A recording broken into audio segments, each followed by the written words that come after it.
En el corazón impenetrable de la selva amazónica, donde el verde denso engulle los secretos de la humanidad, ocurrió uno de los crímenes más atroces y silenciados de la historia peruana. Eran los inicios de la década de 1960, cuando la selva de Loreto todavía guardaba territorios inexplorados y pueblos que vivían en armonía milenaria con la naturaleza. Pero algo podrido se aproximaba a estas tierras sagradas, algo que transformaría para siempre el destino del pueblo Ashaninka. Imagina por un momento, despiertas una mañana cualquiera, el sol filtrándose a través de las hojas de tu hogar ancestral, el sonido familiar de las aves resonando por la selva. Tu familia se reúne como lo han hecho por generaciones, compartiendo el alimento que la propia tierra ofrece. Pero aquel día algo era diferente. Había visitantes, hombres de piel clara, con ropas extrañas, ofreciendo regalos que brillaban como promesas doradas. Entre esos regalos había algo aparentemente inocente, azúcar blanca, cristalina, dulce como la miel de las abejas nativas. Para un pueblo que conocía solo la dulzura natural de las frutas de la selva, aquel polvo blanco parecía un milagro de los dioses. ¿Cómo podrían imaginar que dentro de aquellos cristales brillantes se escondía la muerte más cruel que la humanidad jamás inventó? El pueblo Ashaninka, conocido por su fiera independencia, era una nación indígena orgullosa que habitaba las tierras entre los ríos Ucayali y Tambo, en la selva central de Perú. Eran conocidos por su destreza en la caza, por la complejidad de sus rituales ancestrales y por su profundo conocimiento de la botánica. Eran guerreros cuando era necesario, pero principalmente eran guardianes de una sabiduría que el mundo moderno jamás consiguió comprender. En los años 60, Perú vivía el sueño del desarrollo. El gobierno central en Lima promovía la conquista de la selva, y el progreso era la palabra de orden.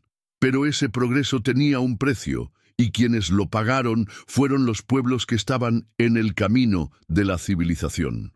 El gobierno había lanzado el Plan de Colonización de la Selva, un proyecto grandioso para ocupar y desarrollar la región. Madereros, caucheros, agricultores y aventureros de toda especie fueron atraídos por las promesas de riqueza fácil en las tierras vacías de la Amazonía. Claro que esas tierras no estaban vacías. Estaban habitadas desde hacía miles de años por decenas de pueblos indígenas que tenían sus propios sistemas sociales, sus propias leyes, sus propias formas de vivir en armonía con la naturaleza. Pero para los invasores, ellos eran apenas obstáculos en el camino del lucro. Entre estos invasores estaban los caucheros, hombres que explotaban el caucho natural y que veían a los indígenas a veces como mano de obra esclava, a veces como un estorbo para sus negocios. Llegaron a las tierras Ashaninka con la arrogancia de quien se considera superior, con la codicia de quien ve la naturaleza solo como fuente de lucro, y con la crueldad de quien perdió hace mucho tiempo cualquier vestigio de humanidad. Lo que ocurrió en las semanas siguientes fue tan bárbaro, tan sistemáticamente cruel, que por décadas permaneció enterrado en los informes oficiales, escondido de los libros de historia, silenciado por las autoridades que deberían haber protegido a los inocentes. Pero los secretos tienen una forma peculiar de emerger de las sombras, especialmente cuando son regados con la sangre de inocentes. La primera pista del horror que estaba por venir apareció cuando algunos Ashaninka comenzaron a enfermar de forma misteriosa. Vómitos violentos, dolores abdominales insoportables, convulsiones que retorcían sus cuerpos, como si alguna fuerza maligna se hubiera apoderado de ellos. Los chamanes, sabios conocedores de las plantas medicinales de la selva, no lograban identificar el mal que afligía a su pueblo. Era algo que venía de fuera, algo que la sabiduría ancestral no conseguía comprender o curar. Pero aún había algo peor esperando. Mientras los hombres morían en agonía, las mujeres Ashaninka enfrentaban un destino igualmente terrible, pero de naturaleza diferente. Los caucheros no veían en ellas a seres humanos dignos de respeto, sino objetos para satisfacer sus instintos más bajos. Lo que ocurrió en las cabañas aisladas de la selva, lejos de los ojos del mundo civilizado, fue un crimen que clama por justicia hasta hoy. ¿Por qué contamos esta historia ahora? Porque hay crímenes que el tiempo no puede borrar, verdades que el silencio no puede enterrar para siempre. La masacre del pueblo Ashaninka no fue solo un crimen contra algunos cientos de indígenas perdidos en la inmensidad de la Amazonía. Fue un crimen contra la humanidad entera, contra nuestra capacidad de ser verdaderamente civilizados. Si esta historia te impacta, si despierta en ti la misma indignación que debería haber despertado hace 60 años, entonces deja tu like, suscríbete al canal para más historias que necesitan ser contadas y principalmente comenta abajo, ¿hasta dónde es capaz de llegar la codicia humana? Porque creemos que conocer nuestra historia, incluso la más sombría, es el primer paso para evitar que se repita. La mañana de septiembre de 1963 amaneció con una niebla densa sobre la aldea Ashaninka, como si la propia naturaleza presintiera la tragedia que estaba por venir. El aire estaba cargado de humedad y de un silencio inquietante que incluso los animales de la selva parecían respetar. Los árboles centenarios, testigos mudos de generaciones de vida indígena, se mecían lentamente con una brisa que traía el olor a tierra mojada y hojas en descomposición. Era en ese escenario ancestral que los Ashaninka despertaban para lo que sería el último día normal de sus vidas. Las mujeres comenzaban a preparar los alimentos tradicionales, mientras los niños jugaban entre las cabañas de palma, sus risas resonando por el claro como música sagrada. Los hombres se preparaban para otro día de caza y recolección, siguiendo rituales que sus ancestros habían perfeccionado a lo largo de milenios. Pero había algo diferente en aquella mañana. Voces extrañas llegaban desde el límite de la selva, acompañadas del sonido pesado de botas pisando sobre ramas secas. Los perros de la aldea ladraban nerviosos, sus orejas erguidas captando sonidos que los oídos humanos aún no podían distinguir. Los niños dejaron de jugar, sus instintos primitivos alertándolos de un peligro que todavía no comprendían. Fue entonces cuando aparecieron. 5 hombres emergiendo de la selva como sombras malévolas, cargando sacos y cajas que reflejaban la luz filtrada del sol. Sus rostros eran duros, marcados por la vida brutal de la selva, por los años de explotación y violencia que habían moldeado sus almas hasta transformarlas en algo irreconocible. Al frente del grupo, un hombre de estatura mediana, con ojos pequeños y fríos como piedras de río, alzó la mano en un gesto que pretendía ser amigable. «Buenos días, indios», gritó en español, sabiendo perfectamente que pocos allí entendían su lengua, pero no importaba. El lenguaje universal que él hablaba era el de la fuerza bruta y la codicia, y ese todos los seres vivos de la selva conseguían comprender. Los ancianos Ashaninka se acercaron cautelosamente. Décadas de contacto esporádico con el mundo de los blancos les habían enseñado que esos encuentros raramente terminaban bien para su pueblo. Pero la curiosidad ancestral, la misma que había permitido su supervivencia en un ambiente hostil por generaciones, los impulsaba a descubrir qué querían esos extraños. El líder de los invasores abrió uno de sus sacos y de él retiró algo que hizo que los ojos de los niños brillaran de fascinación. Azúcar refinada, blanca como la primera nieve que nunca habían visto, cristalina como las aguas más puras de los ríos de la selva. Para un pueblo acostumbrado solo a la dulzura natural de la miel y de las frutas, aquella sustancia parecía mágica. «Regalo», dijo el hombre, extendiendo puñados del azúcar a los Ashaninka que se acercaban. «Les va a gustar. Es bueno, muy bueno». Lo que los indígenas no podían ver, lo que sus sentidos entrenados por la selva no conseguían detectar, era el olor sutil a almendras amargas que se escondía entre los cristales dulces. Arsénico, un veneno mortal que había sido cuidadosamente mezclado con el azúcar, grano por grano, con la precisión de quien planea un asesinato en masa. Los caucheros habían elegido el arsénico no por casualidad. Era un veneno que actuaba lentamente, permitiendo que estuvieran lejos de la aldea cuando los efectos comenzaran a manifestarse. Era prácticamente indetectable para personas que no conocían sus propiedades químicas y causaba una muerte agonizante que podría fácilmente ser confundida con alguna enfermedad tropical desconocida. Las primeras cucharadas fueron distribuidas a los niños, que rieron encantados con aquella dulzura intensa y desconocida. Los adultos probaron con cautela, pero pronto se rindieron al sabor irresistible. Era como si los dioses hubieran enviado un regalo especial, una dádiva del mundo de los blancos que por primera vez parecía generosa y benevolente. «Coman todo lo que quieran», incentivaba el líder de los caucheros, distribuyendo más azúcar con gestos aparentemente generosos. «Hay mucho más de donde vino esto. Somos amigos de los indios». Mientras tanto, sus compañeros observaban la escena con ojos calculadores, estudiando la distribución de las cabañas, contando cuántos hombres jóvenes había en la aldea, evaluando qué mujeres servirían para sus propósitos posteriores. Para ellos, aquello no era un encuentro entre culturas diferentes, sino el reconocimiento de un territorio a ser conquistado y explotado.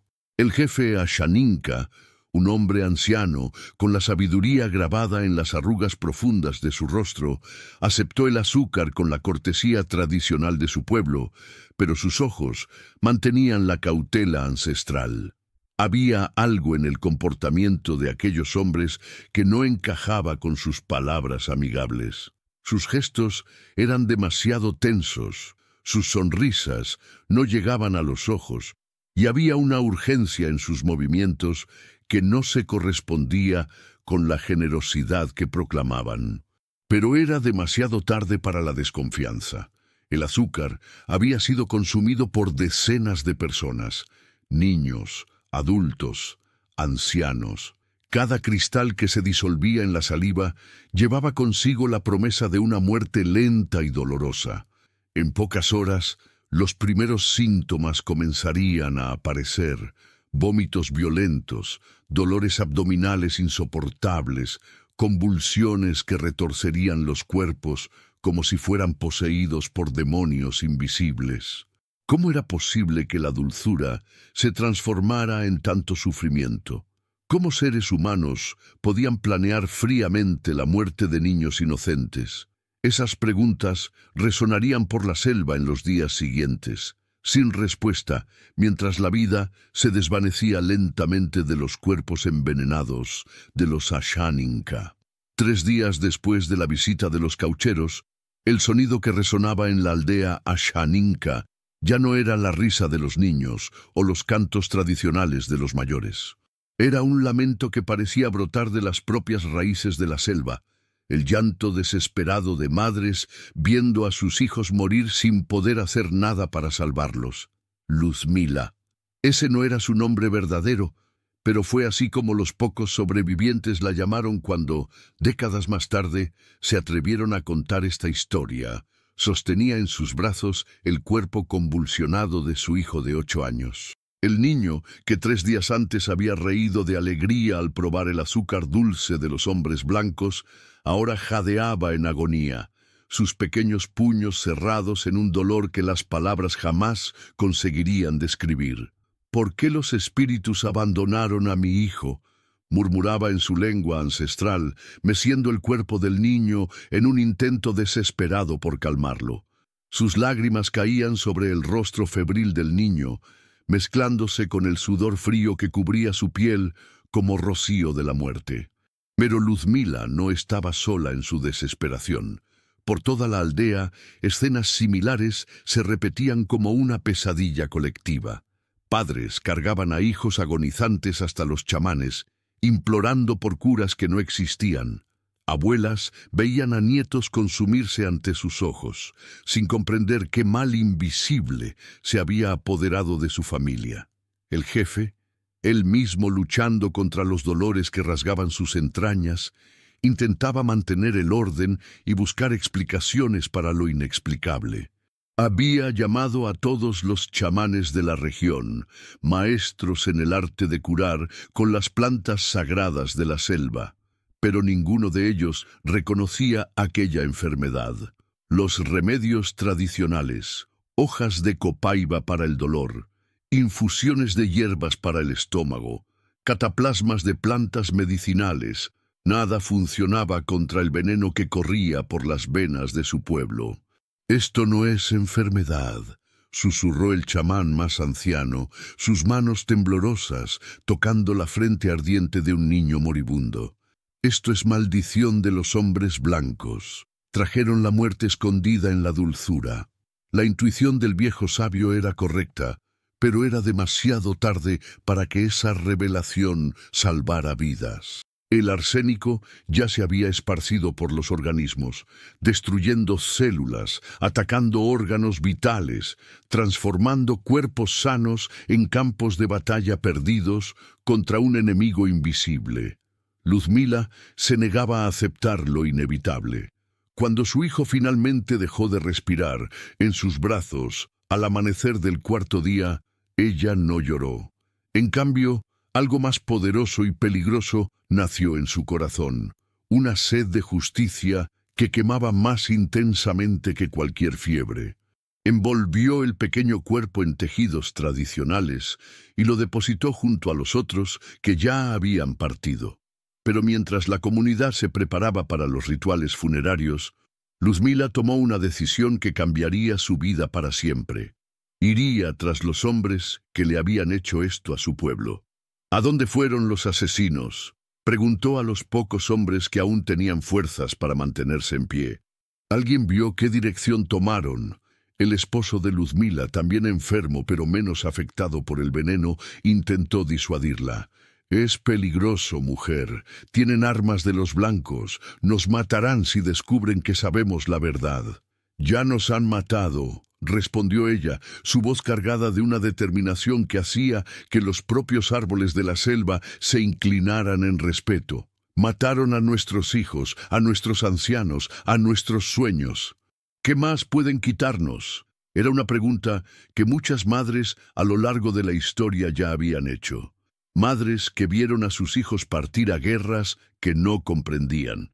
Madres que asistieron a epidemias que diezmaron a sus familias. Madres que enfrentaron la injusticia con nada más que amor transformado en coraje. Luzmila comenzó su propia investigación. Con la ayuda de los pocos sobrevivientes, rastreó los pasos de los caucheros por la selva. Encontró huellas de sus botas pesadas, restos de fogatas donde habían acampado y principalmente otras aldeas que habían sufrido visitas similares. El patrón era siempre el mismo. Hombres aparentemente amigables ofreciendo regalos dulces, seguidos de muertes misteriosas días después. Era una operación sistemática, planeada, ejecutada con la frialdad de quien ve a otros seres humanos como obstáculos a ser removidos. Pero Luzmila descubrió algo aún más terrible durante sus investigaciones. Los caucheros no se contentaban solo con envenenar a los hombres y niños. Mientras la comunidad agonizaba con el arsénico, ellos regresaban durante la noche para llevarse a las mujeres jóvenes que aún estaban sanas. Lo que sucedía con estas mujeres en los campamentos aislados de la selva era un horror que ni siquiera los sobrevivientes conseguían describir completamente. El corazón de Luzmila se partió cuando descubrió que su propia hermana menor, Anaí, de apenas 15 años, había desaparecido en la segunda noche después del envenenamiento. Mientras ella cuidaba a su hijo moribundo, no se había dado cuenta de que otros depredadores rondaban a su familia. «No van a conseguir justicia de las autoridades de los blancos», le advirtió un comerciante mestizo que a veces visitaba la región. «Para ellos, ustedes ni siquiera existen. Son solo obstáculos en el camino del progreso». Pero ¿podría una madre en duelo, armada solo con la verdad y una determinación inquebrantable, conseguir lo que las autoridades se negaban a hacer? ¿Hasta dónde sería capaz de ir una mujer indígena para honrar la memoria de su hijo y salvar a su hermana? Deja en los comentarios, ¿crees que el amor de una madre puede ser más fuerte que la omisión de las autoridades? La próxima parte de esta historia mostrará hasta dónde puede llegar la determinación humana cuando es movida por el dolor y la justicia. La noticia de la tragedia que se abatió sobre los Ashaninka se esparció por la región como humo de un incendio forestal, lenta, sofocante e imposible de ignorar. Pero en la Iquitos de los años 1960, una ciudad en crecimiento que surgía a la sombra de la explotación del caucho y la madera, las reacciones fueron tan variadas como los intereses de cada grupo que allí se había establecido. En el bar del puerto, donde los caucheros solían reunirse tras largos periodos en la selva, las conversaciones fueron interrumpidas por un silencio incómodo cuando Joaquín de los Santos, nombre que usaremos para proteger la identidad real, entró meneando la cabeza con una expresión que mezclaba preocupación y algo más sombrío. «Los indios del río Ucayali están muriendo como moscas», murmuró él al grupo de compañeros, bajando la voz como quien comparte un secreto peligroso. «Dicen que es alguna enfermedad extraña. Nunca vi nada igual». Alrededor de la mesa de madera tosca, 5 hombres intercambiaron miradas que decían más que las palabras. Ellos sabían, todos ellos sabían, pero había un código no escrito entre aquellos hombres. Lo que pasaba en la selva se quedaba en la selva. La civilización todavía estaba muy lejos de aquellas tierras, y la ley que prevalecía era la de la selva, donde el más fuerte sobrevive y el más débil desaparece sin dejar rastro. «¿Enfermedad, dijiste?», preguntó uno de ellos, fingiendo sorpresa mientras limpiaba meticulosamente su arma. «¿Qué tipo de enfermedad?» «Vómito, convulsión, muerte rápida. Los chamanes no consiguen curarlos. Dicen que ya han muerto más de 50. 50 vidas humanas». Para la mesa de caucheros eran apenas números en una cuenta macabra que justificaría, en sus mentes distorsionadas, la liberación de tierras valiosas para la explotación. Pero para otros que oyeron la noticia, la reacción fue diferente. En el puesto comercial, donde los indígenas de diferentes tribus venían a cambiar artesanías por herramientas y medicamentos, el comerciante español Antonio Fernández, un hombre que había aprendido a hablar varias lenguas indígenas y que respetaba genuinamente a aquellos pueblos, recibió la noticia con creciente horror. «Eso no es una enfermedad natural», le dijo a su esposa aquella noche mientras cerraban el establecimiento. «Conozco a los Ashaninka desde hace 15 años. Son gente sana, fuerte, no mueren así de la nada». La esposa, una peruana que había crecido en la región, bajó la voz a un susurro. «¿Oíste los comentarios en el bar del puerto?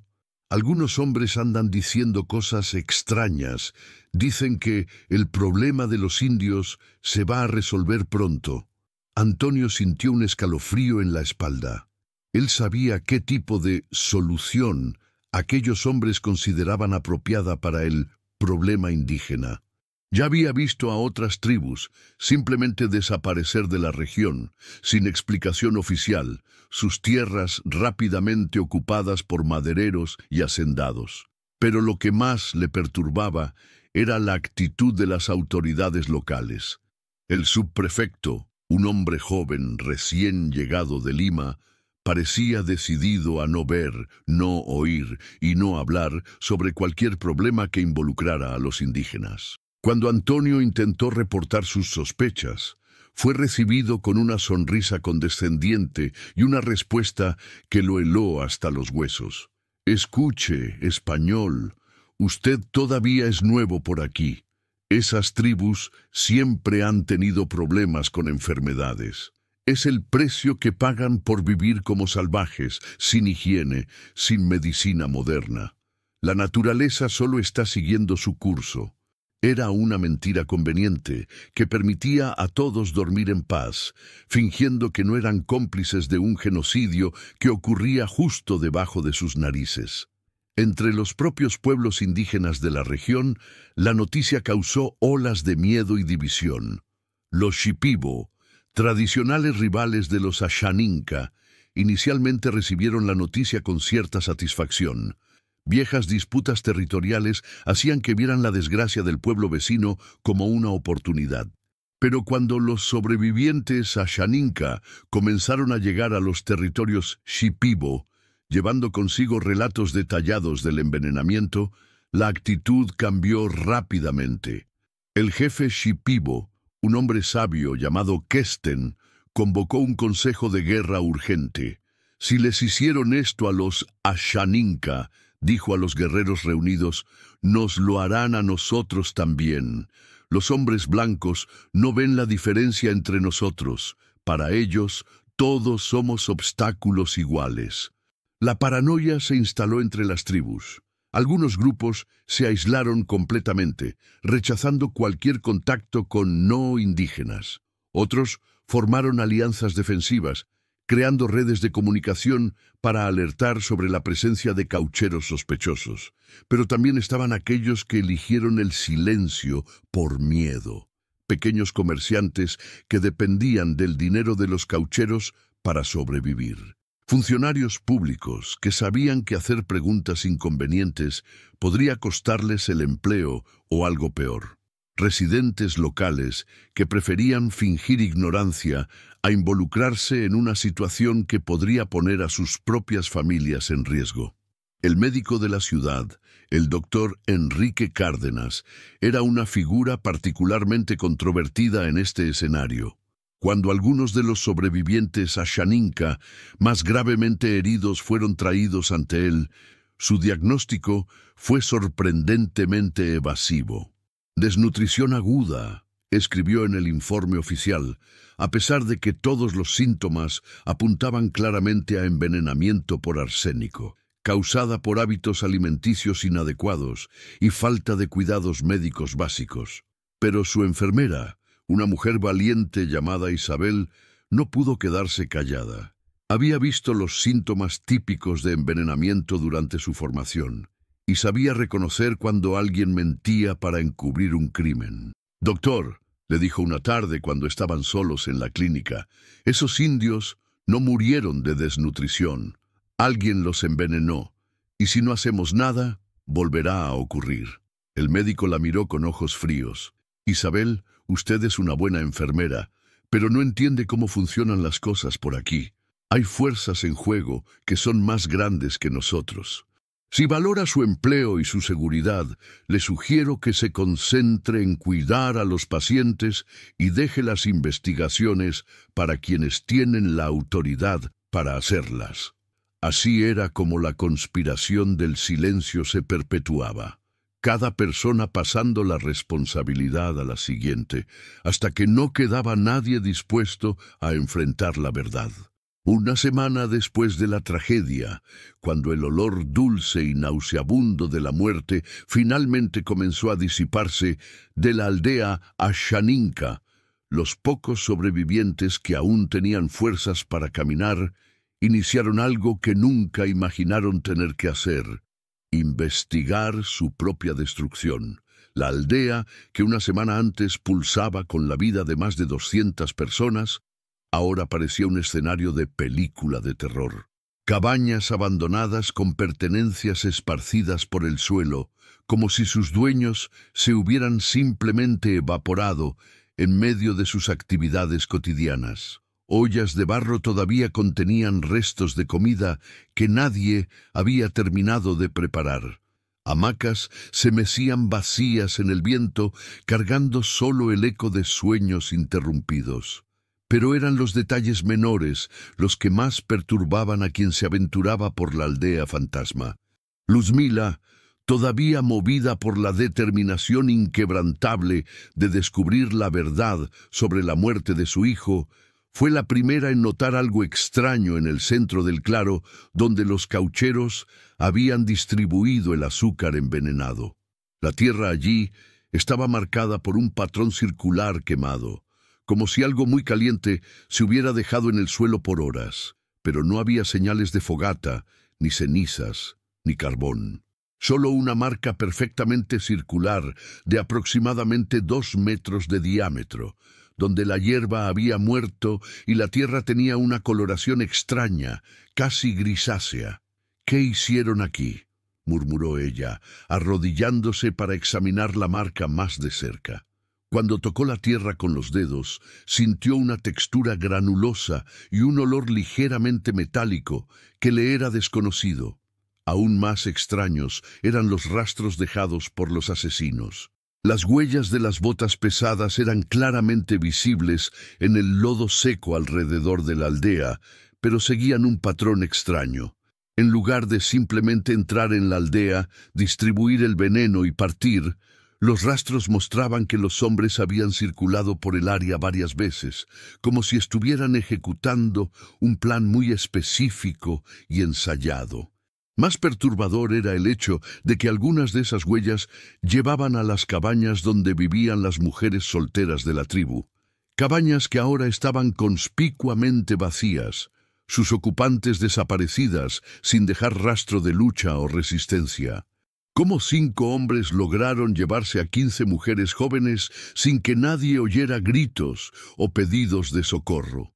El chamán sobreviviente, un hombre llamado Camancá, que había escapado de la muerte por estar en un retiro espiritual en la selva durante la distribución del azúcar, examinó la aldea con ojos entrenados para leer señales que otros no podían ver. «Esto no fue obra solo de los 5 hombres que vimos», le dijo a Luzmila, señalando marcas en la tierra que ella no había notado antes. «Mira aquí, estas huellas son de al menos 12 hombres diferentes. Y mira esto». Señaló una serie de marcas extrañas en el tronco de un árbol centenario que se encontraba en el límite de la aldea. Eran cortes profundos en la madera, hechos con algún instrumento afilado, formando símbolos que ni siquiera el chamán podía descifrar completamente. «Estos símbolos no son de nuestra cultura ni de ninguna tribu que yo conozca», dijo Camancá, pasando los dedos sobre las marcas. «Pero tampoco parecen obra de los blancos. Es como si alguien quisiera marcar este lugar para algo». Los descubrimientos más perturbadores estaban escondidos dentro de las propias cabañas. En varias de ellas, los investigadores improvisados encontraron pequeños sacos de tela que contenían restos del azúcar mortífero. Pero aquí estaba el detalle inexplicable. Los sacos estaban cosidos con un tipo de hilo que no existía en la región. Una fibra sintética que solo podría haber venido de centros urbanos distantes. Aún más extraño, dentro de cada saco había una pequeña etiqueta de papel con números escritos a mano. Los números no tenían sentido para nadie. 23A, 47B, 81C. Era como si cada dosis de veneno hubiera sido cuidadosamente catalogada y distribuida según algún sistema de control que sugería un nivel de organización mucho más allá de lo que 5 caucheros brutales podrían haber arquitectado solos. Luzmila encontró algo aún más siniestro en la cabaña del jefe muerto. Escondido debajo de su hamaca había un documento escrito en español, un idioma que ella no sabía leer, pero que reconocía como el de los hombres blancos. El papel estaba parcialmente quemado, como si alguien hubiera intentado destruirlo, pero no hubiera terminado el trabajo. Cuando finalmente logró llevar el documento al comerciante Antonio Fernández, la única persona de la región en la que confiaba y que sabía leer, la revelación fue aterradora. Era una lista con nombres de aldeas indígenas de toda la región, cada una marcada con un número y una fecha. La aldea Ashaninka estaba marcada con la fecha exacta de la masacre. «Dios mío», susurró Antonio, sus manos temblando mientras sostenía el papel. «Esto no es obra de algunos caucheros locos. Esto es un plan sistemático. Mira aquí, hay al menos 20 aldeas en esta lista, y algunas de las fechas son futuras». La mente de Luzmila voló mientras procesaba esta información. Si había una lista, eso significaba que existía una organización detrás de los asesinatos. Alguien con recursos, conocimiento y conexiones suficientes para mapear todas las tribus de la región y planear su eliminación metódica. Pero, ¿quién tendría interés en exterminar sistemáticamente a todos los pueblos indígenas de un área tan vasta? ¿Y por qué mantener registros tan detallados de sus crímenes? La respuesta más aterradora de todas vino cuando Antonio tradujo una anotación al pie de la lista. Operación Tierra Libre. Fase 1 de 3 concluida con éxito. Próxima fase. Establecimiento de bases operacionales en los territorios liberados. Tierra Libre. Territorios liberados. Las palabras resonaron en la mente de Luzmila como una sentencia de muerte para todos los pueblos indígenas de la región.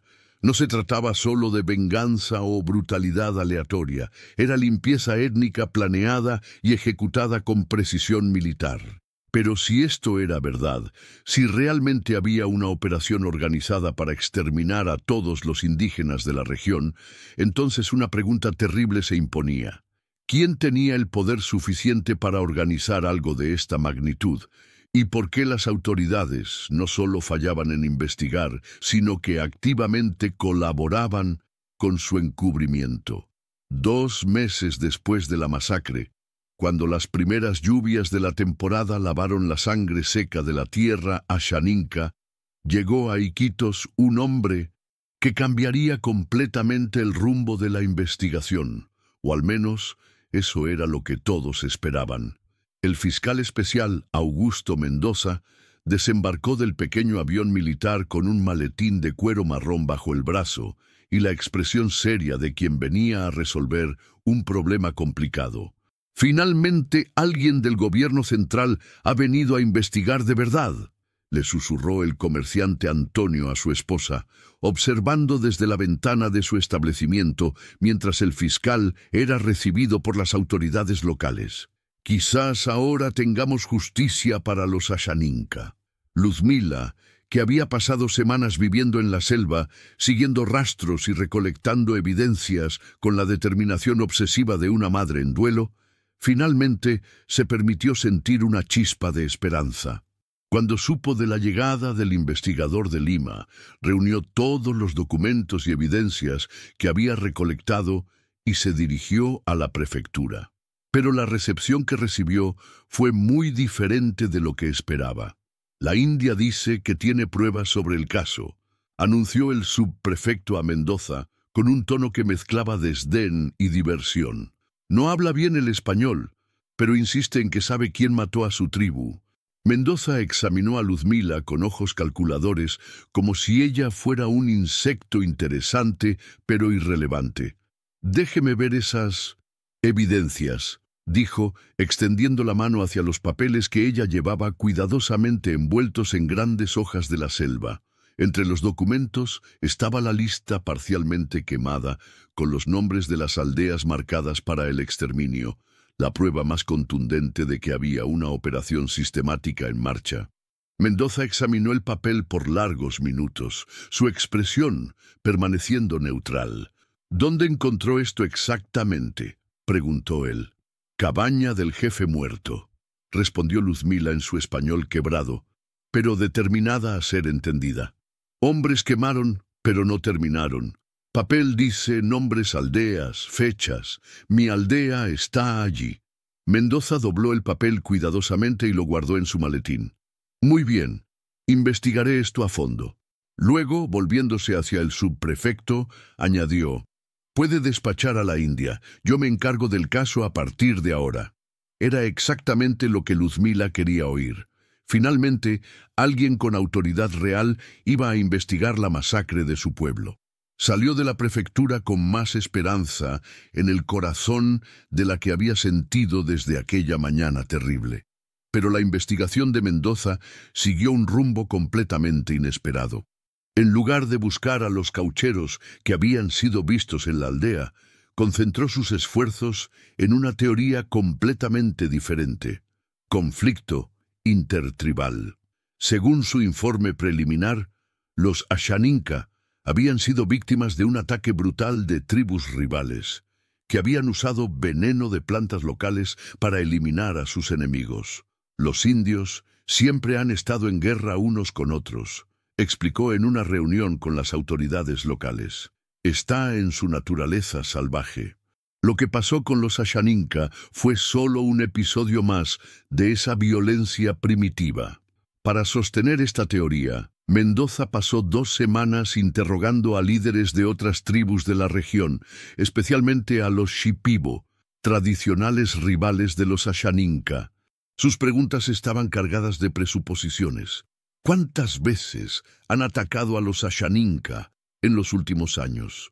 ¿Qué tipo de veneno usan para eliminar a sus enemigos? ¿Por qué decidieron exterminar por completo a la tribu rival?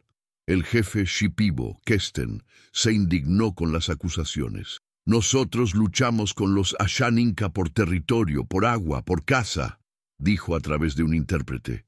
Pero nunca usamos veneno. Los guerreros mueren en combate honorable, con lanzas y arcos. Solo los cobardes matan con veneno escondido en la comida. Pero Mendoza parecía haber oído solo lo que quería oír. «Miren», dijo a sus asistentes, «él admite que estaban en conflicto con los Ashaninka. Es exactamente lo que esperaba». Mientras tanto, las evidencias reales fueron sistemáticamente ignoradas o descartadas. Los sacos de tela con las etiquetas numeradas, probablemente usados por los propios indios para almacenar plantas venenosas. Las huellas de botas pesadas alrededor de la aldea. Deben ser de comerciantes que pasaron por la región después de la tragedia. El documento con la lista de aldeas, falsificación burda, probablemente hecha por alguien que quiere causar problemas. La investigación se convirtió en una farsa elaborada, con Mendoza siguiendo pistas que él mismo creaba. Llegó al punto de descubrir evidencias que apoyaban su teoría, fragmentos de flechas Shipibo plantados en la aldea Ashaninka, restos de plantas venenosas que supuestamente habían sido usadas en el ataque, incluso testigos que juraban haber visto guerreros Shipibo acercándose a la aldea la noche de la masacre. Antonio Fernández, el único no indígena de la región que genuinamente se preocupaba por la verdad, intentó presentar sus propias evidencias a Mendoza. Relatos de caucheros hablando abiertamente de resolver el problema de los indios, fotografías de las marcas extrañas dejadas en la aldea, incluso el testimonio de su enfermera Isabel sobre los síntomas de envenenamiento por arsénico que ella había reconocido. «Señor fiscal», dijo una tarde, interceptando a Mendoza en la calle principal de Iquitos, «estoy seguro de que los caucheros de la región están involucrados en esto. Puedo presentar testigos, evidencias físicas». Mendoza lo interrumpió con una sonrisa condescendiente. «Señor Fernández, entiendo su preocupación, pero necesito seguir las evidencias científicas, no rumores y chismes. Y todas las evidencias apuntan a un conflicto tribal. No puedo perder tiempo persiguiendo teorías conspirativas». El golpe final llegó 3 meses después de la llegada de Mendoza. Convocó una conferencia de prensa, algo inédito en la pequeña Iquitos, para anunciar sus conclusiones oficiales. Tras una investigación completa y rigurosa, declaró a los pocos reporteros presentes: «He determinado que el incidente con la tribu Ashaninka fue resultado de un conflicto intertribal usando métodos tradicionales de envenenamiento con plantas locales. No hay evidencias de la participación de no indígenas en este caso». Y así, de un plumazo, La masacre de más de 200 personas fue oficialmente archivada como violencia tribal. Los verdaderos asesinos continuaban libres. La operación sistemática de exterminio proseguía sin interferencia, y la justicia moría junto con sus víctimas. Luzmila estaba presente cuando se anunció el resultado de la investigación. No necesitaba entender todas las palabras en español para comprender lo que estaba pasando. La expresión satisfecha de Mendoza, las sonrisas cómplices de las autoridades locales, la prisa con que se guardaron los papeles, todo eso hablaba más claramente que cualquier traducción. Aquella noche, sentada en la selva donde ahora vivía como exiliada en sus propias tierras, Luzmila comprendió una amarga verdad. No había justicia para su pueblo en el mundo de los blancos. La investigación había sido una puesta en escena desde el principio, un espectáculo elaborado para tranquilizar conciencias y esconder la verdad. Pero una madre en duelo, movida por la sed de justicia, no se rinde fácilmente. Si el sistema oficial se negaba a investigar la verdad, quizás era hora de buscar otros caminos. Bloque 7. La obsesión de un detective. 15 años después de la masacre, cuando la vegetación de la Amazonía ya había engullido los últimos vestigios de la aldea Ashaninka y el mundo parecía haber olvidado por completo la existencia de aquel pueblo, un hombre delgado de ojos intensos desembarcó en Iquitos, cargando una maleta vieja y una obsesión que lo consumía desde hacía más de una década. El detective retirado Sebastián Mora había dedicado 30 años de su vida a la Policía de Investigaciones del Perú, resolviendo casos que otros consideraban imposibles. Pero ninguno lo había marcado como aquel archivo amarillento que descubrió por casualidad en 1978, mientras investigaba una red de tráfico de armas que se extendía desde la capital hasta la selva. Era solo una mención de pasada en un informe. Operación Tierra Libre. Archivo confidencial. Acceso restringido. 3 líneas perdidas en medio de cientos de páginas de burocracia policial. Cualquier otro investigador habría ignorado esta referencia oscura. Pero Sebastián Mora no era cualquier investigador. ¿Por qué un caso de conflicto tribal en Loreto sería clasificado como operación confidencial? Le preguntó al archivista que lo había ayudado a localizar los documentos. ¿Y por qué está archivado junto con casos de seguridad nacional? El archivista, un funcionario público cercano a la jubilación, que había visto muchos secretos pasar por sus manos, bajó la voz a un susurro. Detective, hay ciertas cosas que es mejor dejar quietas. Ese archivo que usted busca, ya he visto a gente importante perder el empleo por meterse con él. Pero las advertencias y amenazas solo agudizaban la curiosidad de Sebastián. Durante los últimos 2 años de su carrera activa, usó todos los contactos que había cultivado en 3 décadas de policía para tener acceso a los archivos de la Operación Tierra Libre. Lo que descubrió lo dejó sin dormir durante semanas. No había sido un caso de conflicto tribal. Había sido un genocidio planeado y ejecutado con precisión militar, involucrando a autoridades del gobierno, empresarios locales y una red de asesinos profesionales que operaba bajo la protección del Estado. Los Ashaninka habían sido solo la primera de decenas de tribus marcadas para el exterminio. Cuando se jubiló en 1980, Sebastián no pensó en descansar o disfrutar de su retiro con su esposa. En cambio, vendió su casa en Lima, se deshizo de la mayor parte de sus bienes y se mudó a Iquitos con un único objetivo: descubrir toda la verdad sobre la Operación Tierra Libre y llevar a los responsables ante la justicia. «Sebastián, te estás volviendo loco», le dijo su esposa María Elena en la última discusión que tuvieron antes de que ella pidiera el divorcio. «¿Vas a tirar todo por la borda por unos indios muertos hace 15 años? Gente que nunca conociste, de un lugar donde nunca has estado». «No son solo indios muertos, Elena», respondió él. señalando las horribles fotografías que cubrían las paredes de su pequeño apartamento en Iquitos. Son más de 3.000 personas asesinadas sistemáticamente. Niños envenenados, mujeres violadas y asesinadas, familias enteras diezmadas para abrir camino a haciendas y madereras. Pero ¿por qué tienes que ser tú quien resuelva esto? ¿Por qué tiene que ser nuestra familia la que pague el precio? Era una pregunta que Sebastián no podía responder de forma racional. Había algo en el caso Ashaninka que se había enredado en su alma como un anzuelo. Tal vez fuera la brutalidad fría de los asesinatos. Tal vez fuera la edad de los niños, algunos de la misma edad que sus propios nietos.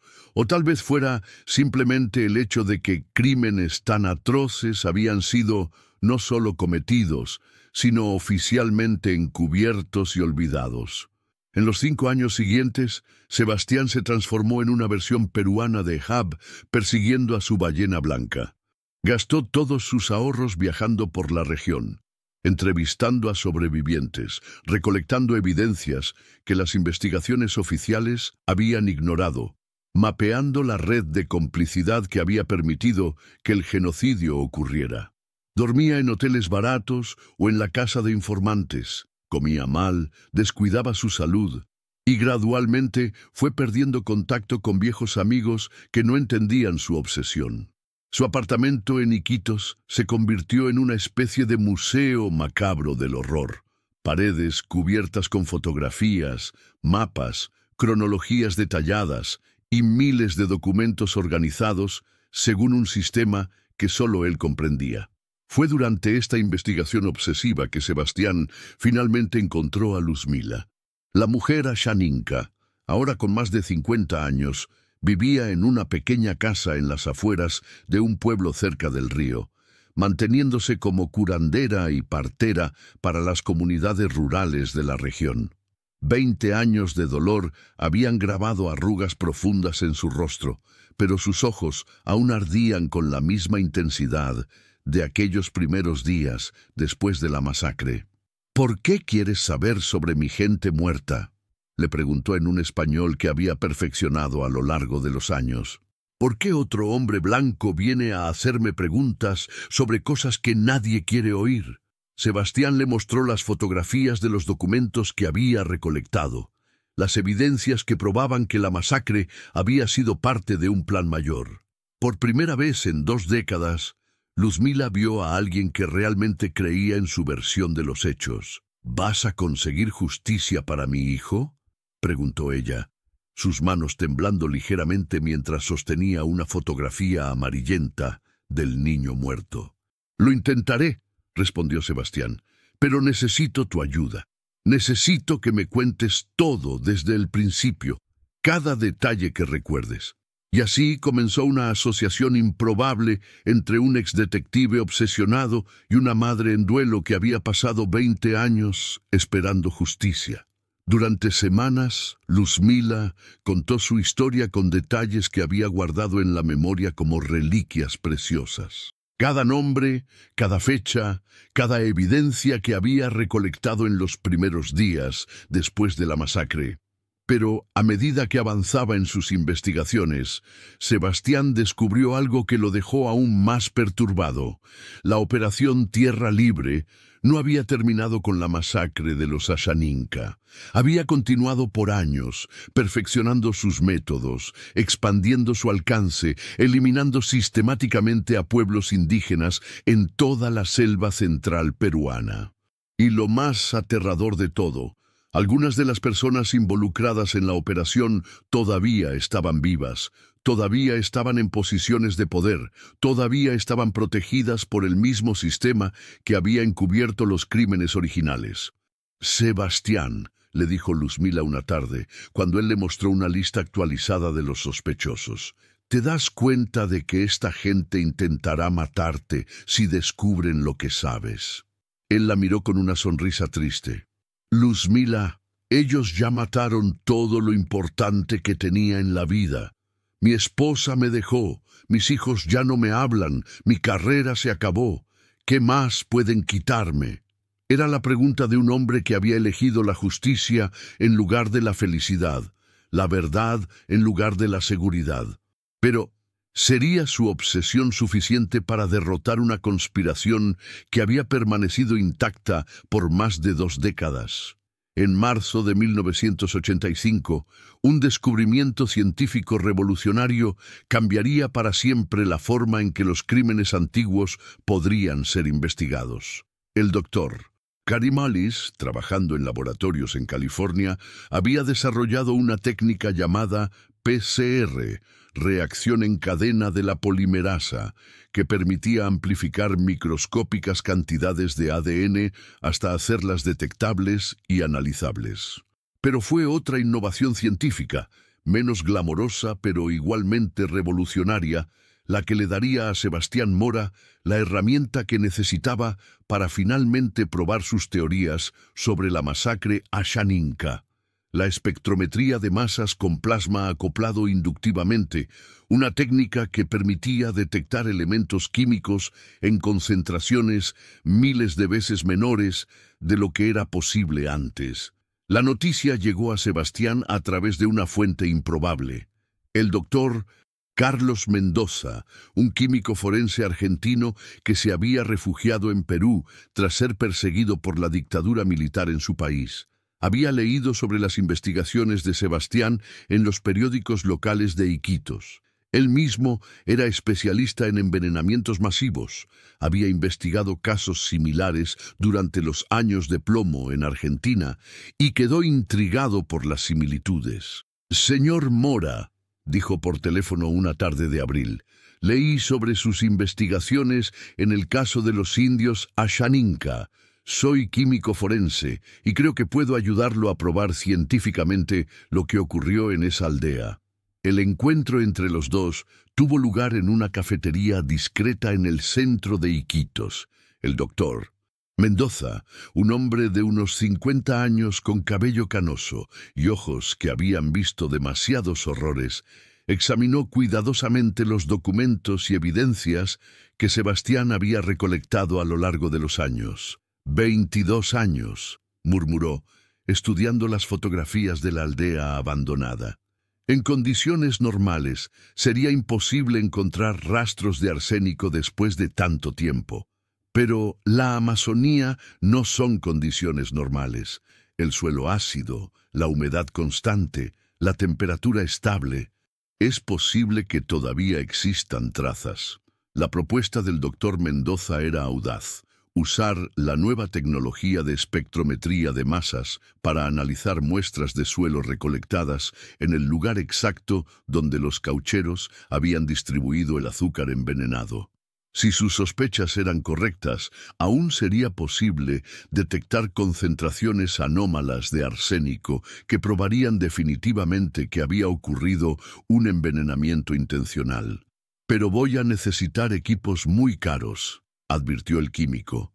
«Y los laboratorios que tienen esta tecnología no son fáciles de encontrar en Perú. Además, ¿quién va a financiar una investigación no oficial sobre un caso archivado hace 2 décadas?» Sebastián sonrió por primera vez en meses. Había una ironía deliciosa en la situación. Años antes, cuando todavía era un detective activo en Lima, había desarrollado una red de contactos que incluía a algunos de los mejores científicos forenses del país. Un favor aquí, una amabilidad allá. Y a lo largo de los años había acumulado un verdadero banco de favores profesionales. «Deja los laboratorios por mi cuenta», dijo. «Tú solo necesitas decirme exactamente qué tipo de muestras recolectar y cómo preservarlas». 3 semanas después, Sebastián y Luzmila estaban de vuelta en la región donde antes se ubicaba la aldea Ashaninka. 22 años habían transformado completamente el paisaje. Donde antes había cabañas de palma y un claro organizado, ahora crecía una selva densa que parecía decidida a borrar cualquier vestigio de la tragedia que allí había ocurrido. Pero Luzmila aún podía navegar por el área con la precisión de quien había vivido allí toda su vida. Allí, dijo ella, señalando un área donde árboles jóvenes crecían en una formación extraña, casi circular. Fue allí donde distribuyeron el azúcar. Lo recuerdo, porque mi hijo estaba jugando justo en ese lugar cuando los hombres llegaron. Usando equipos de recolección prestados de la Universidad Nacional, Sebastián y el doctor Mendoza recolectaron más de 30 muestras de suelo del área indicada por Luzmila, además de muestras de control de puntos distantes, donde teóricamente no debería haber contaminación. El proceso de análisis llevó 2 meses. El doctor Mendoza tenía acceso al laboratorio de una universidad en Lima solo en las madrugadas de los fines de semana, cuando los equipos no estaban siendo usados para investigaciones oficiales. Eran sesiones largas y tensas, donde cada resultado podía significar la diferencia entre probar el genocidio o ver décadas de trabajo desmoronarse. Fue una mañana de junio que el teléfono de Sebastián sonó con la noticia que había esperado por años. «Sebastián, necesitas sentarte», dijo el doctor Mendoza, su voz temblando de emoción. «Los resultados son imposibles de negar. Las muestras del centro del Claro contienen concentraciones de arsénico 47 veces mayores de lo normal. 47 veces, Sebastián. No hay explicación natural para esto. Alguien vertió cantidades enormes de arsénico en ese suelo. Pero los descubrimientos científicos no se detuvieron ahí. El doctor Mendoza también había analizado los fragmentos de papel que Sebastián había recolectado, aquellos documentos parcialmente quemados que contenían la lista de las aldeas marcadas para el exterminio. Usando nuevas técnicas de análisis espectroscópico, logró revelar textos que se habían vuelto invisibles con el tiempo y el calor. «Mira esto», dijo, mostrando a Sebastián una fotografía ultravioleta del documento. Había más texto aquí, texto que fue borrado intencionalmente con productos químicos antes de que el papel fuera quemado. Logré revelar parte de él. Las palabras que emergieron del análisis científico eran como una sentencia de muerte escrita hace 22 años. Autorización especial No. 847-63, Operación Tierra Libre, aprobada para ejecución inmediata por el Consejo de Seguridad Nacional. Firmado, General Oswaldo Ríos, coordinador, Dr. Augusto Mendoza.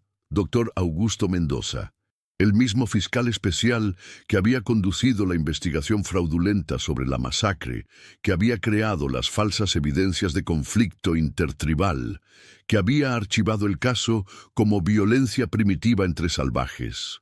Él no era solo un investigador corrupto, era el coordinador de la operación genocida que había eliminado a los Ashaninka. «Sebastián», dijo el doctor Mendoza, su voz bajando a un susurro, ¿te das cuenta de lo que esto significa? Tenemos pruebas científicas irrefutables de que hubo envenenamiento masivo, y tenemos documentos que vinculan la operación directamente con el gobierno de la época. Por primera vez en 5 años de investigación obsesiva, Sebastián se permitió sentir algo cercano a la victoria. La ciencia había logrado lo que los testigos y las evidencias circunstanciales no podían, una prueba absoluta, incuestionable, de que la masacre de los Ashaninka había sido un genocidio planeado y ejecutado por agentes del Estado peruano. Pero una pregunta terrible aún se cernía sobre estos descubrimientos revolucionarios. ¿Serían las pruebas científicas suficientes para derribar una conspiración que había permanecido protegida por más de 2 décadas? ¿Y qué pasaría con aquellos que se atrevieran a presentar estas pruebas al mundo? Con las pruebas científicas irrefutables en mano, Sebastián Mora sabía que había llegado la hora de confrontar a los fantasmas que habían atormentado a aquella región por más de 2 décadas. Pero no esperaba descubrir que algunos de esos fantasmas aún caminaban entre los vivos, ocupando posiciones respetables en la sociedad, escondiéndose detrás de fachadas de ciudadanos honorables. La primera revelación llegó cuando decidió investigar más a fondo la trayectoria del doctor Augusto Mendoza después de 1963. El hombre que había coordinado la masacre y luego conducido la investigación fraudulenta no había simplemente desaparecido en la oscuridad, todo lo contrario. «Sebastián», dijo el doctor Carlos Mendoza en una tensa llamada telefónica, «tienes que ver esto». Conseguí acceso a los registros públicos sobre las empresas que se establecieron en la región del antiguo territorio Ashaninka después de 1963. Lo que las investigaciones revelaron fue un patrón tan obvio que llegaba a ser insultante. Menos de 6 meses después de la masacre, comenzaron a aparecer escrituras de posesión y títulos de propiedad para las tierras que antes pertenecían a los Ashaninka. Y el nombre que aparecía como gestor oficial de varios de esos documentos era familiar: Dr. Augusto Mendoza, ahora presentado como abogado especializado en asuntos de tierras. «No desapareció», murmuró Sebastián, estudiando los documentos. «Se retiró del ministerio y se hizo abogado, y se hizo rico registrando las tierras que él mismo había liberado a través del genocidio». Pero la red de corrupción era aún más extensa. Siguiendo el rastro del dinero, Sebastián descubrió que Mendoza había sido solo una pieza en un esquema mucho más grande.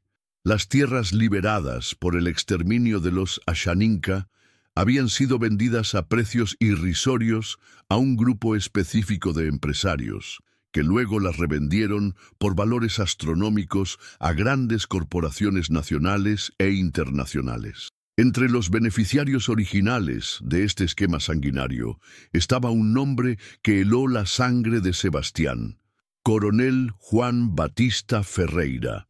El mismo hombre que ahora, en 1985, era el respetado alcalde de una ciudad cercana a Iquitos, celebrado por su contribución al desarrollo regional y considerado uno de los pilares de la comunidad local. «No puede ser», se susurró Sebastián a sí mismo, comparando las fotografías del joven empresario de los años 60 con el político respetable de los años 80. Pero era él, el mismo rostro, solo marcado por el tiempo y la aparente respetabilidad. El descubrimiento más impactante de todos llegó cuando Sebastián resolvió investigar la situación actual de todos los involucrados en la Operación Tierra Libre. No solo seguían vivos, sino que habían prosperado. El doctor Augusto Mendoza se había convertido en uno de los abogados más prósperos de Lima, con un despacho en el centro de la ciudad y clientes que incluían a algunas de las mayores empresas del sector agroindustrial.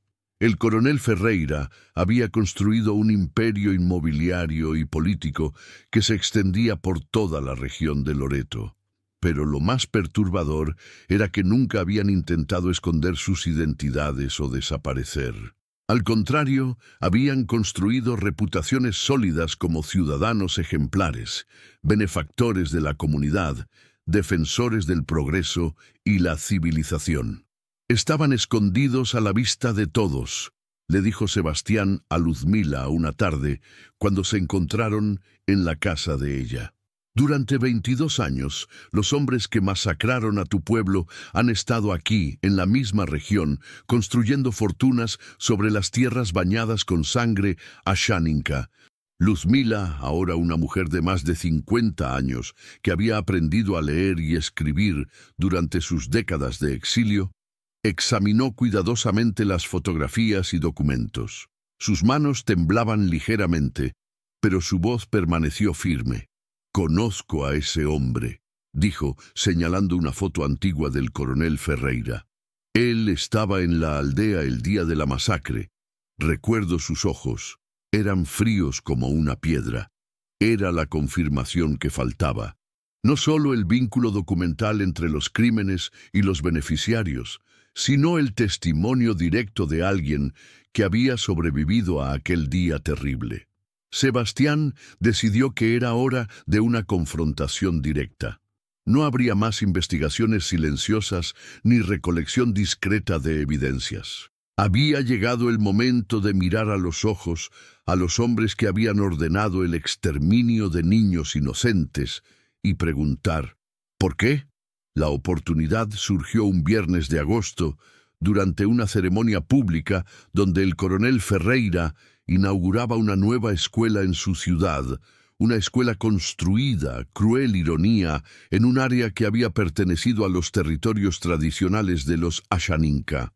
Sebastián esperó hasta el final de la ceremonia oficial, cuando el coronel estaba rodeado solo por algunos asesores y periodistas locales. Entonces se acercó, cargando una carpeta con todas las evidencias que había recolectado. «Coronel Ferreira», dijo en voz alta, lo suficiente para que todos alrededor pudieran oír. «Mi nombre es Sebastián Mora. Soy exdetective de la Policía de Investigaciones. Me gustaría hacerle algunas preguntas sobre sus actividades empresariales en la década de 1960. El rostro del coronel cambió imperceptiblemente. Solo alguien entrenado para reconocer señales de culpa podría haber percibido el flash momentáneo de pánico en sus ojos, pero se recuperó rápidamente, forzando una sonrisa política. «Claro, siempre a disposición para hablar con un colega de la seguridad pública. ¿De qué se trata específicamente?» «Se trata de la Operación Tierra Libre y la masacre de los indios Ashaninka en septiembre de 1963. Tengo evidencias de que usted estuvo directamente involucrado en la planificación y ejecución de esos crímenes». El silencio que siguió fue ensordecedor. Los periodistas sacaron sus libretas, los asesores se miraron nerviosamente, y el propio coronel pareció haber envejecido 10 años, 10 segundos. «No sé de qué está hablando», dijo finalmente, pero su voz había perdido toda la autoridad política. «Esa es una acusación muy seria y completamente infundada». «Tengo aquí», dijo Sebastián, abriendo la carpeta, «análisis científicos que prueban el envenenamiento masivo, documentos que vinculan la operación con el gobierno de la época y testigos que lo identifican como uno de los organizadores de la masacre». Fue en ese momento que algo extraordinario sucedió. Una mujer mayor, que había estado observando la escena desde el fondo de la multitud, comenzó a caminar en dirección al enfrentamiento. Era Luzmila. Había seguido a Sebastián hasta allí, decidida a finalmente enfrentar al hombre que había ordenado la muerte de su hijo. «Yo lo recuerdo a usted», dijo en un español claro, su voz cargando todo el dolor y la determinación de 2 décadas de luto. «Usted estaba en mi aldea cuando mataron a mi hijo. Usted dio la orden a los hombres de que distribuyeran el azúcar con veneno». El coronel la miró como si estuviera viendo a un fantasma, lo que, en cierto modo, era verdad. Aquella mujer indígena representaba a todas las víctimas que él había pasado 22 años tratando de olvidar. En aquel momento, ante testigos, cámaras y evidencias irrefutables, la máscara de respetabilidad finalmente cayó. Y la pregunta que resonaba en el aire era terrible en su simplicidad. ¿Cuántos otros pilares de la comunidad escondían secretos tan sombríos como aquellos? El coronel Juan Batista Ferreira nunca confesó completamente. Incluso confrontado con evidencias científicas irrefutables, testigos presenciales y documentos que vinculaban su nombre directamente a la Operación Tierra Libre, mantuvo hasta el final una versión distorsionada de la realidad que había construido para sí mismo a lo largo de más de 2 décadas. «Eran otros tiempos», dijo en una entrevista que concedió 3 días después de la confrontación pública, cuando ya no podía negar completamente su implicación. El país estaba en desarrollo. Necesitábamos integrar la Amazonía a la civilización. Los indios eran un obstáculo para el progreso nacional. Sus palabras resonaron en los periódicos locales y nacionales como una confesión disfrazada de justificación. Admitía la implicación, pero se negaba a aceptar la culpa. Para él, la masacre de los Ashaninka no había sido un crimen, sino un mal necesario para el bien mayor del desarrollo nacional. El doctor Augusto Mendoza fue aún más evasivo. Cuando finalmente fue localizado por periodistas en su despacho de abogados en Lima, se limitó a decir que había cumplido órdenes superiores y que todo se hizo dentro de la legalidad de la época. Cuando fue presionado sobre las evidencias de envenenamiento masivo, su respuesta fue impactante en su frialdad. Métodos eficientes para un problema complejo. Pero las revelaciones trajeron consecuencias que ni los propios criminales esperaban. La presión de la opinión pública, alimentada por las evidencias científicas presentadas por Sebastián y el doctor Mendoza, forzó una reapertura oficial del caso. El Ministerio Público, hasta entonces silencioso sobre crímenes cometidos durante los regímenes autoritarios, no tuvo más opción que iniciar una investigación formal. Luzmila, la mujer que había esperado 22 años por justicia, finalmente vio su testimonio ser oficialmente registrado y validado. Pero la victoria tenía un sabor amargo. «Mi hijo no va a volver», dijo a los reporteros que la buscaban. «Mi pueblo no va a resucitar. La justicia llegó demasiado tarde para los muertos». La investigación oficial reveló que la Operación Tierra Libre había sido aún más extensa de lo que Sebastián había imaginado. Documentos secretos, liberados por la presión pública, mostraron que el exterminio de los Ashaninka fue solo el primero de una serie de masacres que eliminó sistemáticamente a 16 tribus diferentes entre 1963 y 1968. El número total de muertos superaba las 5.000 personas. Más impactante aún fue el descubrimiento de que la operación había contado con financiamiento directo de empresas multinacionales interesadas en explotar los recursos naturales de las tierras indígenas. Compañías madereras europeas, mineras estadounidenses y grupos agroindustriales habían contribuido a un fondo secreto que financiaba lo que los documentos oficiales llamaban limpieza territorial. Pero incluso con todas estas revelaciones, la justicia continuó incompleta. El coronel Ferreira murió de un infarto 3 meses después de las primeras acusaciones públicas, llevándose consigo secretos sobre la extensión real de la conspiración. El doctor Mendoza, ya anciano y con la salud debilitada, fue considerado no apto para ser juzgado debido a un severo deterioro mental. Un diagnóstico que muchos consideraron demasiado conveniente.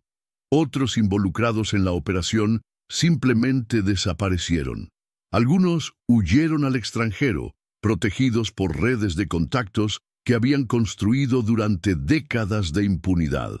Otros se beneficiaron de amnistías y prescripciones que hicieron imposible su castigo legal. La verdad más perturbadora de todas emergió cuando investigaciones posteriores revelaron que la Operación Tierra Libre no había sido un caso aislado. Esquemas similares se habían implementado en otras regiones del país, siempre siguiendo el mismo patrón: identificación de tierras valiosas ocupadas por pueblos indígenas, eliminación sistemática de los habitantes originales y posterior explotación comercial de los recursos.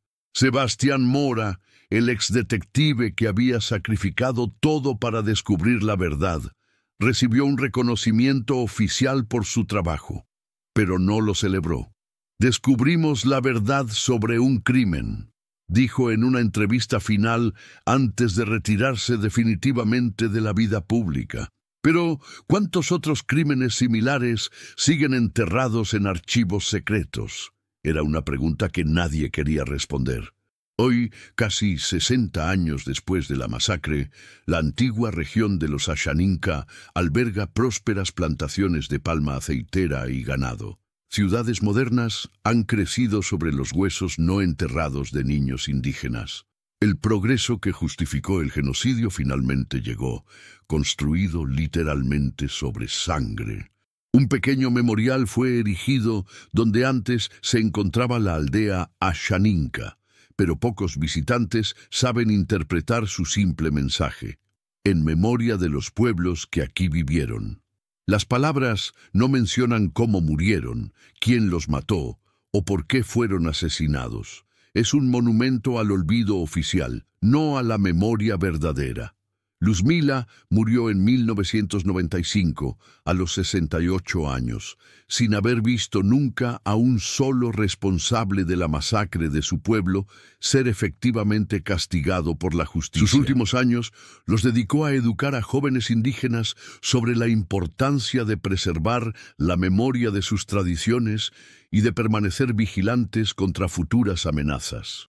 Pero quizás la pregunta más inquietante que emerge de esta historia no es sobre el pasado, sino sobre el presente.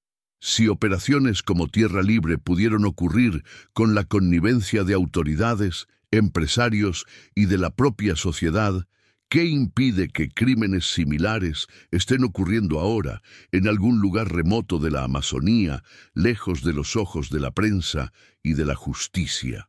Mientras reflexionas sobre esta historia, pueblos indígenas de toda la Amazonía continúan enfrentando invasiones, amenazas y violencia. Sus tierras continúan siendo codiciadas por madereros, mineros y hacendados, y la impunidad que permitió la masacre de los Ashaninka continúa protegiendo a nuevos criminales. La memoria de los Ashaninka no puede resucitar a los muertos, pero puede servir de alerta para los vivos, porque la historia se repite siempre que la sociedad elige el silencio en lugar de la justicia, el progreso económico en lugar de la dignidad humana. Si esta historia te ha marcado, compártela. Comenta abajo. ¿Qué harías si descubrieras que crímenes similares están ocurriendo en tu región? Porque el precio del silencio, como los Ashaninka descubrieron demasiado tarde, siempre se paga con sangre inocente.